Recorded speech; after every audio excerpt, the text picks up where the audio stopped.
మొదటి ప్రేమ ఒక అనుభూతిలాగానో, ఒక బాధలాగానో ఎందుకు మనలో ఉండిపోతుందో తెలుసా? దూరమైనప్పుడు మనకెందుకు ఇంత తట్టుకోలేని బాధనిస్తుందో తెలుసా? అది మనం ప్రేమించిన వ్యక్తి వల్ల కాదు, పరిస్థితుల వల్ల కాదు, వాళ్ళ జ్ఞాపకాల వల్ల కూడా కాదు.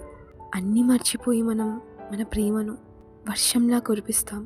ఆ ప్రయాణంలో మనల్ని కోల్పోతాం. ఇది వాళ్ళు లేనప్పుడే మనకు తెలుస్తుంది. మొట్టమొదటిసారి మనకన్నా ఇంకొకరిని ఎక్కువగా ప్రేమించడం వల్ల వచ్చే దుఃఖం. ఇది నిజం. It's not because of other person, it's because we miss the true self in us. ఇవన్నీ దాటుకొని అన్నిటినీ ఫర్గివ్ చేయగలిగితే, అందరి పర్స్పెక్టివ్లో అర్థం చేసుకోగలిగితే, you can rebuild yourself very strongly. నిజమైన ఆనందం మనలో నుంచే వస్తుంది, మనలోనే ఉంటుంది. అలా అని సెల్ఫిష్గా మారడం కాదు, హార్ట్లెస్ పర్సన్ లాగా, స్టోన్ హార్టెడ్ లాగా అవ్వడం కాదు.